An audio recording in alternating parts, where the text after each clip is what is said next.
Welcome to the Master Dealmaker's Secrets podcast. And now, here's sales growth strategist, John Blake.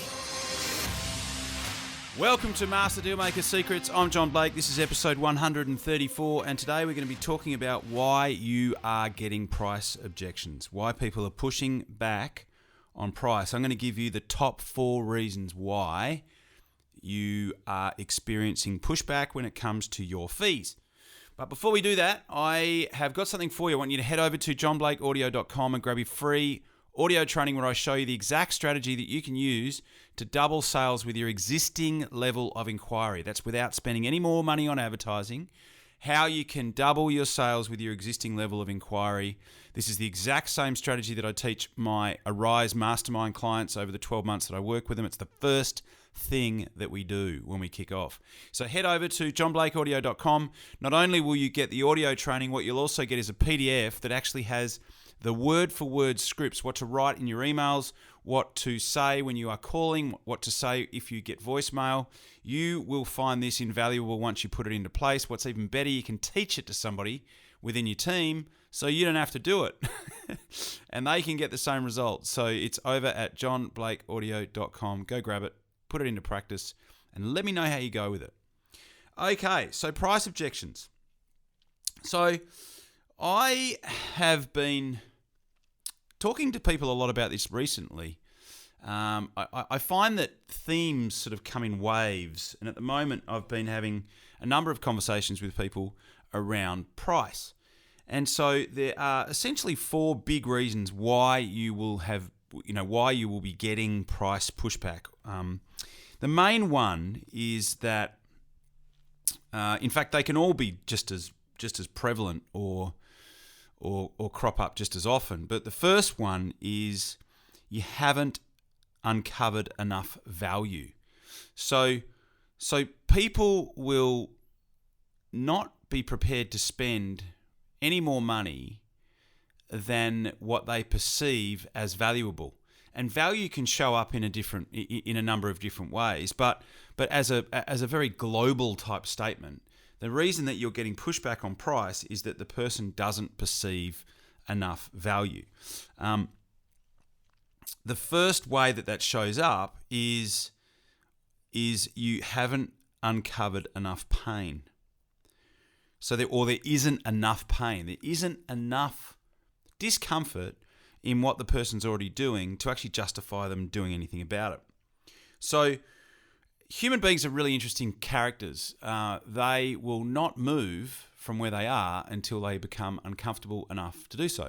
So as an example, we were living when just before we started a family, we were living in this house in Fremantle, in Western Australia here. And one night when we were asleep, we got broken into. And the person came in and they stole my wife's handbag. And inside her handbag were her car keys. And so they walked around the front, they got in the car and they drove off. And I think they might have pinched a couple of other things while they were there. But, we were asleep in the house. So it's pretty brazen, to break into someone's house while they're actually, asleep in the actual house. And so that kind of rattled us a bit. But the thing that happened after that is like 3 days later, on a Saturday at about 11 o'clock, what we believed to be the same people came back and broke in again, and they stole some grog and they stole some money, and that freaked us out. So luckily I actually had a place in Margaret River at the time, and my wife said to me, hey, I don't really, and at the time also I was doing a lot of traveling on the East Coast, so I was away a lot, and my wife was like, hey, I can't sleep, I just don't feel comfortable here anymore. Can we move to Margaret River? And I said, hang on, let me think about that. Okay. Because I'm a surfer, so that was a very easy decision to make. So we moved to Margaret River. But my point being is that we would not have moved from where we were because we liked the house, we liked the area. We would not have moved had we not been broken into twice in 1 week. So, under the enough duress or enough pain, people will make a decision. They will move. They will move quickly. So it's like, okay, well, what is the emotional cost of doing nothing? That is kind of how pain shows up. What is the emotional cost of doing nothing? Because there can be qualitative reasons why people would make a decision, and there can be quantitative reasons. So having pain is a qualitative motivation, because sometimes it can't be quantified, it can't be monetized. Sometimes it can be, but sometimes it can't. But it's often the emotional cost of doing nothing. And once that emotional cost of doing nothing, of staying stuck of where you are, once that becomes greater than the investment in the time that it takes to move, because moving can often take a lot of time. So you might be moving house, but it could be moving software providers, it could be moving website providers, it could be moving gardeners, it could be moving cleaners. There is a time investment in place. There is an energy investment that's required.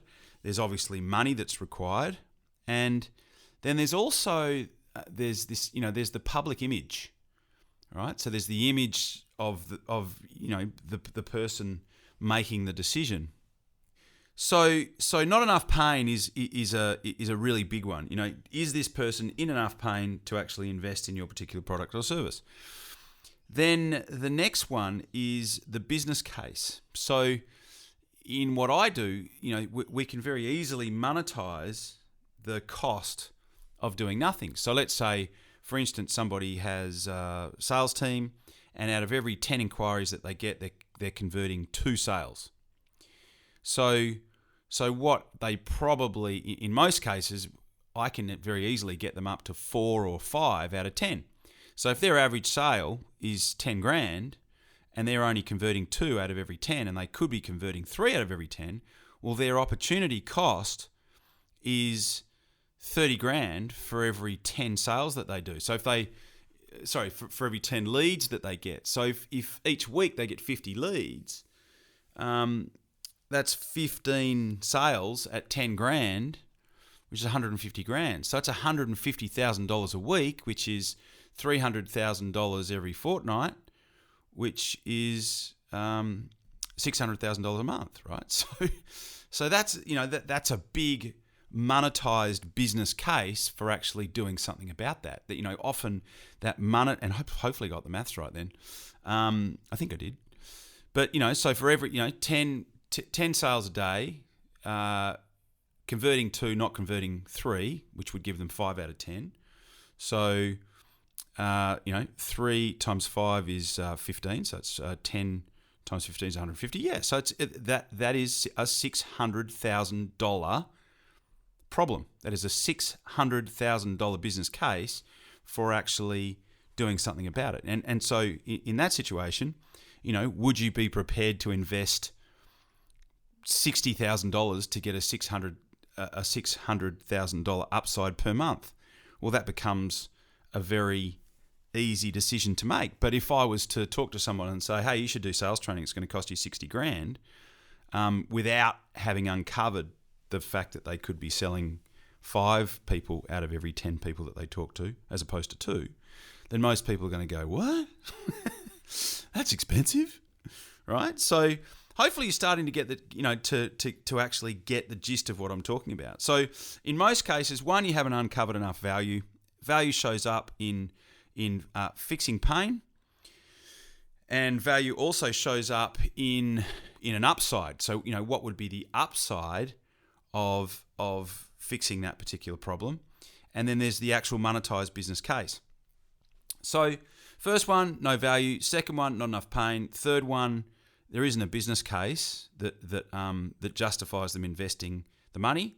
And the fourth one is the wrong target. So as an example of this, we did a trip to Kuala Lumpur. We were flown over to Kuala Lumpur by a client, and we did a presentation to a group of business owners in Kuala Lumpur. Now, we sold our product. We had priced our product at like $3 grand. I think we had it like $3 grand US, which we didn't realize at the time, But, we had a room full of people. They loved our presentation. They got heaps of value. No one bought. We were like, wow, this is random. Why hasn't anyone actually wanted to invest, in their business?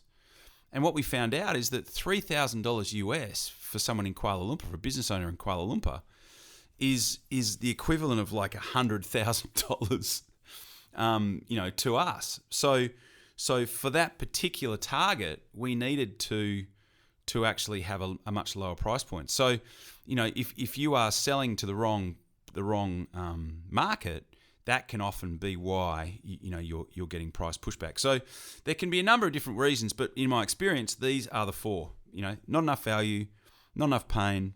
There isn't an actual business case, a solid business case for actually doing it.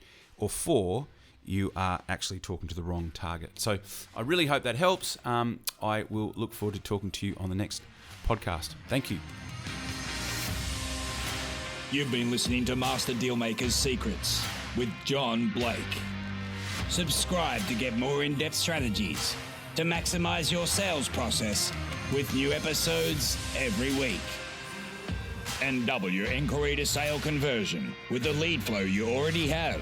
Go to johnblakeaudio.com for his exclusive free no-fluff audio training and companion PDF guide.